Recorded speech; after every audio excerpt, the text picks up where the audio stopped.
Hello, everyone. Welcome to Hallway Conversations. I'm Dave Mulder, all by myself here today. It's actually in podcasting land. It's a crazy time of the semester for us on the Hallway Conversations crew. We've been working on grading and final exams and all of that wonderful busy stuff at the end of the semester. And as a result, it's just been hard for us to find a time to sit down together, record any new content. So today, what we have for you is actually our very first episode, back when it was just Matt and Dave and a microphone in Dave's office thinking out loud together. And yeah, I hope you enjoy this one. I went back and listened to it. I think it's a pretty good one. This is our very first episode we ever recorded. It's about goals. And maybe this is a good encouragement for you as you listen to think about the goals you might be setting for your students, how to write strong learning targets that can guide their learning. So we hope you'll listen and hope you'll enjoy. Welcome to Hallway Conversations with Matt and Dave. We've both been teaching for quite a while now, but we still have plenty of questions about education. And this podcast is our place for thinking out loud together about topics that we think are important for Christian educators to consider. Welcome to the conversation.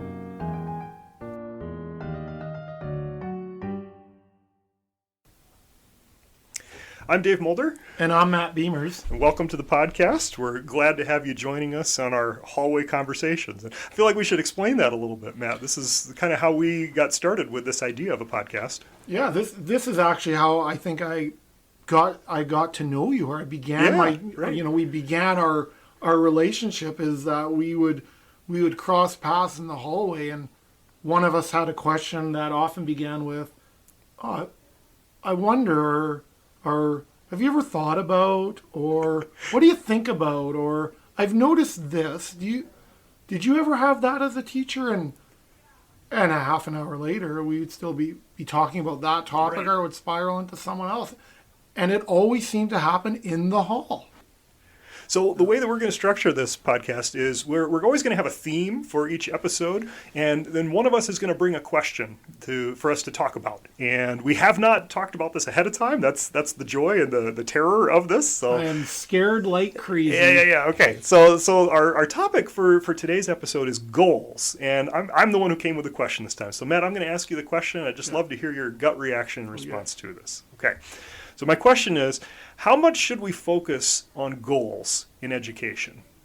You and I talk a lot about learning targets, and maybe that's a way of thinking about goals. So we're aiming for something here, but how much should we focus on goals in education? Yeah, as soon as you asked that question, and I will admit, I was sitting here with fear and trepidation, wondering what you were going to ask me. But two things quickly came to mind, and maybe I'll come back to them. I right away thought of a teacher at the previous school that I taught that did a really wonderful job helping students with SMART goals, so specific, measurable, attainable, those types of goals. And then I right away thought about learning targets. But maybe before I go down that road, I'm also just reflecting back on my own growth as a teacher in this area. Mm.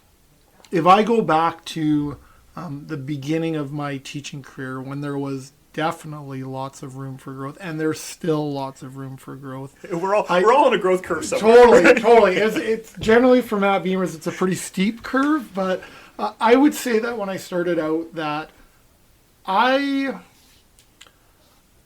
saw myself as sort of the keeper of the knowledge.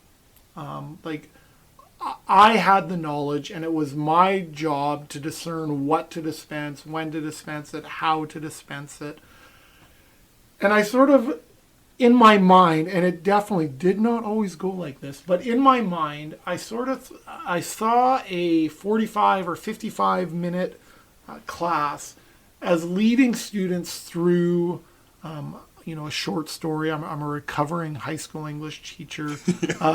A short story or a novel, a chapter in a book, that sort of, in my mind, I was leading them to this epiphanal moment, this aha moment, that if timed perfectly, and it never was, but if timed perfectly, would happen within a few minutes of the bell ringing, so that they would leave feeling enlightened and enamored, and I would feel good about look at what they've learned today.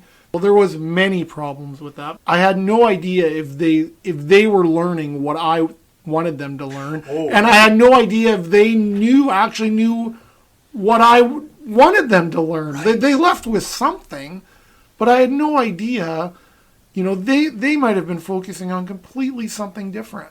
Something that I thought was a minor part of the class for them was major.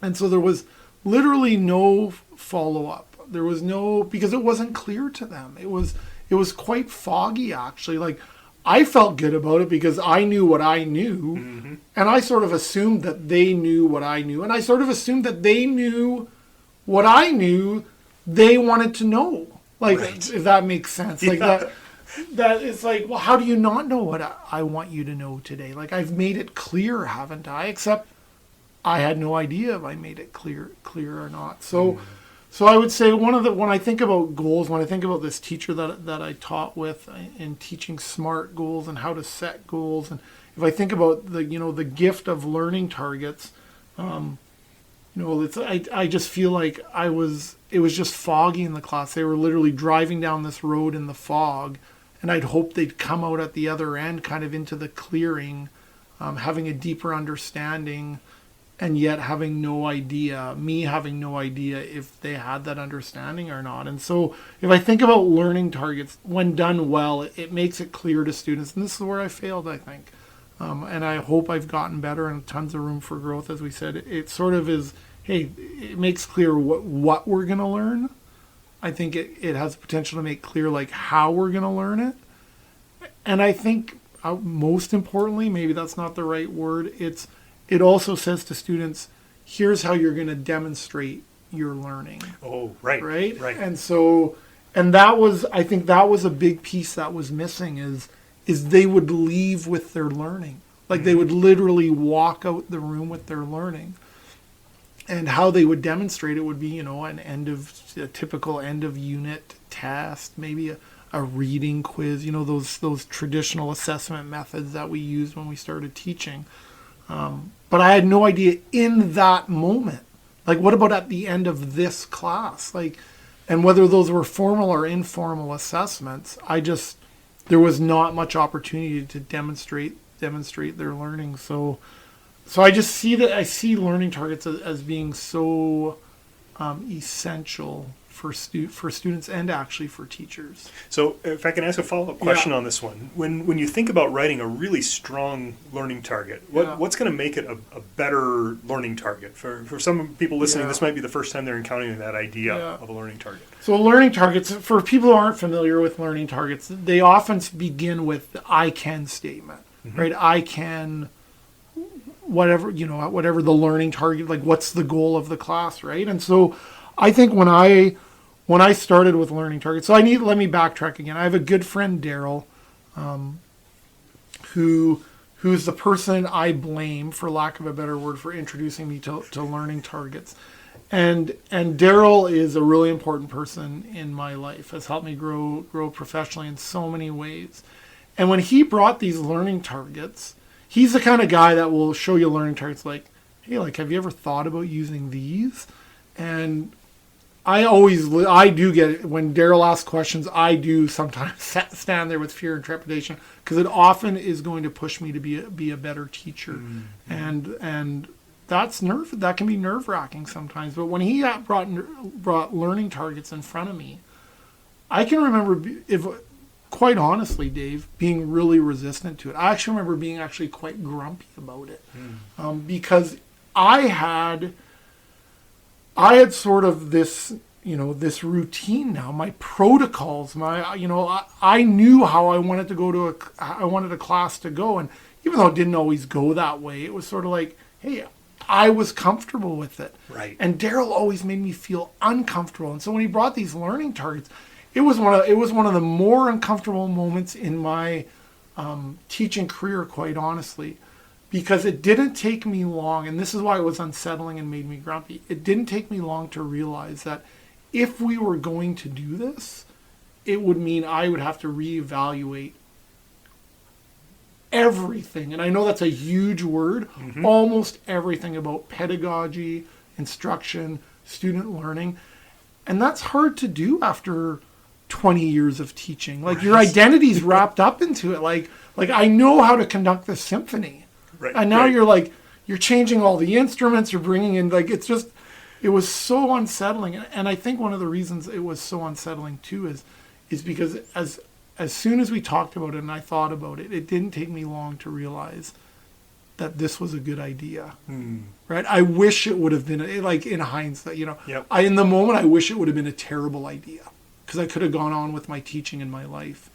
And because now all of a sudden, it was sort of like, hey, I'm actually not going to hold out for this big moment at the end of the class. Right. I'm actually going to name it at the beginning of the class. Mm-hmm. Well, that changes pedagogy. That it would just change everything for me. And so it was unsettling. And I had to grow into it. Like, if I think about learning targets when I first started, they were often around, I would say they were more task-oriented or even behavior-oriented, sure. right? They were, I can create a picture of the flag of British Columbia, sure. right? Like, it was just, okay, and in some ways those are simple. Okay, I know what I have to do. Right.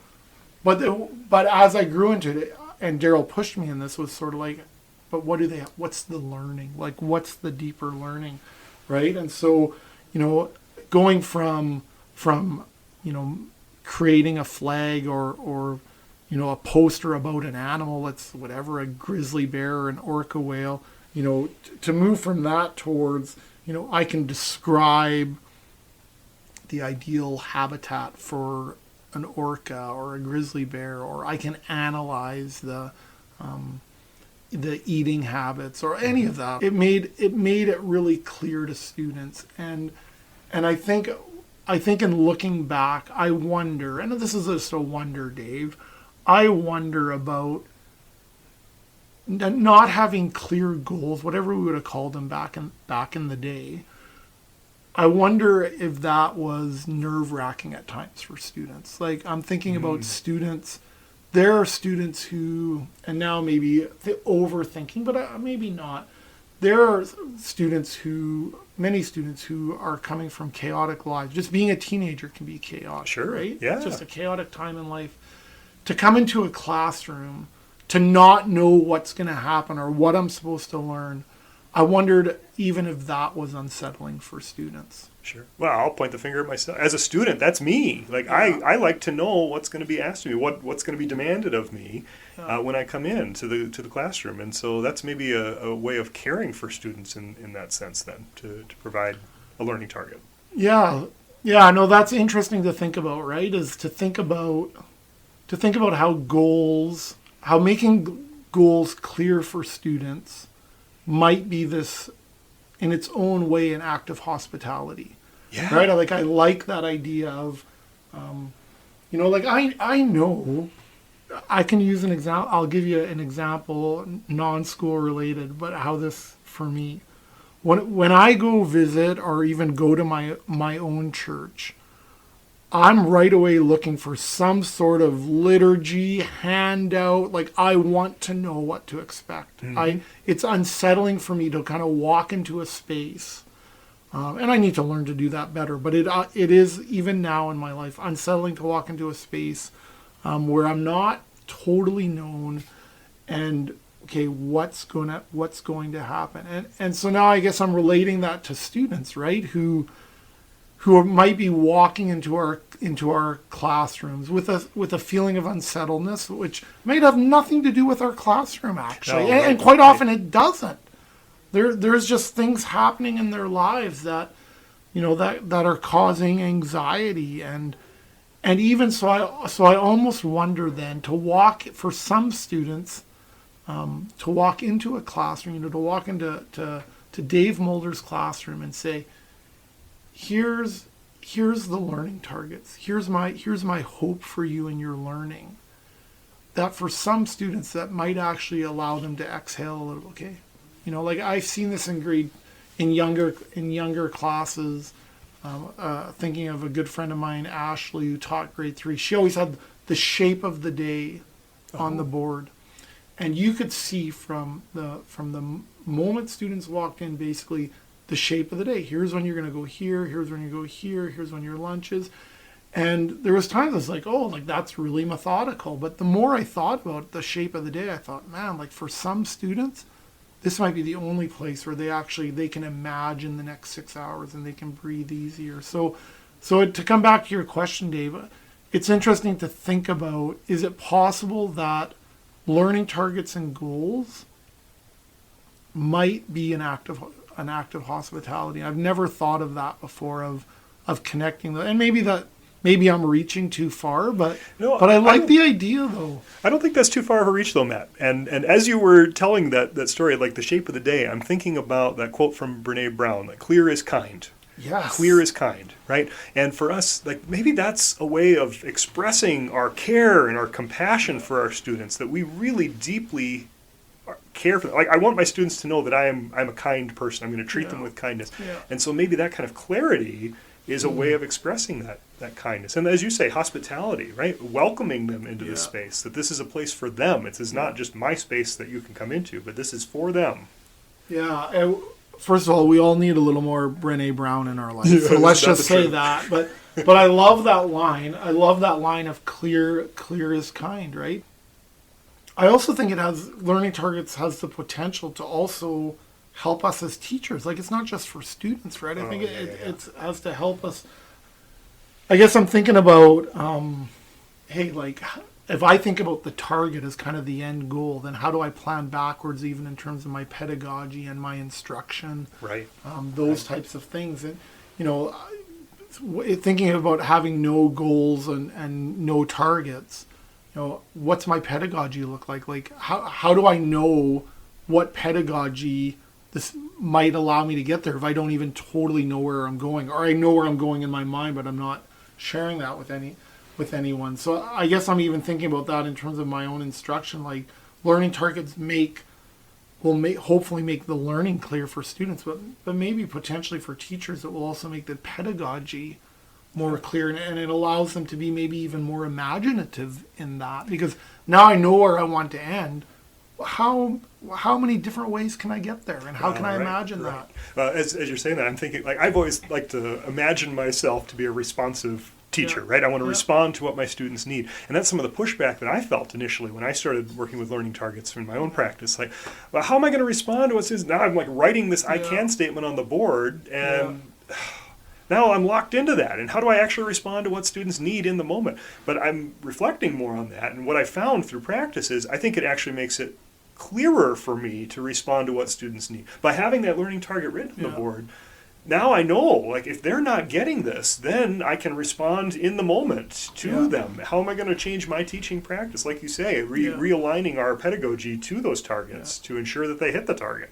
No, and I know at some point, if I think about learning targets, if I think about where I came from as a teacher, I was, in a sense, I was driving the car and the students were passengers. And I'm not saying, and maybe I need to think about this, to necessarily I'm going to put the students behind the wheel, but maybe it's this idea of like we're driving together. Like it's this idea of like, it's not just me in control of everything, and yet it's also not me giving up control of everything, although I think as teachers we need to even do more of that.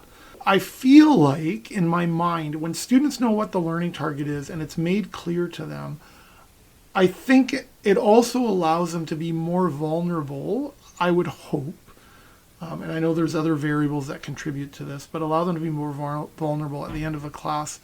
When you do something as simple as, hey, fist to 5, where are you on this? 1 means I've got a lot of room for growth. 5 feels that I've nailed it.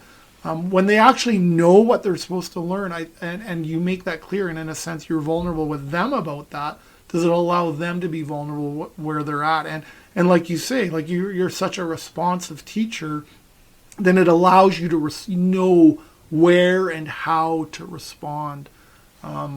Like I said, how do I help students with their learning when they're not even sure what they're supposed to learn? Right.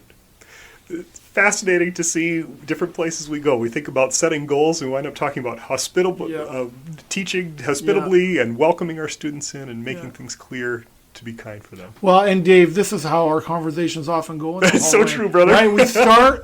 We start somewhere, and we sort of circle around it, but we go different ways. But I mentioned my friend Daryl earlier. One of the things among many things that I appreciate about Daryl is is that he would often, he would hear a good idea or a good word, he would often be very public in saying, "Hey, thanks for gifting me with this word," or "Thanks for gifting me with this idea." It's something I've learned from him. So, in the spirit of learning that from him, Dave, I want to say thank you for gifting me with this idea of learning targets and goals as an act of hospitality. I need to think about that more, but I do think we're called.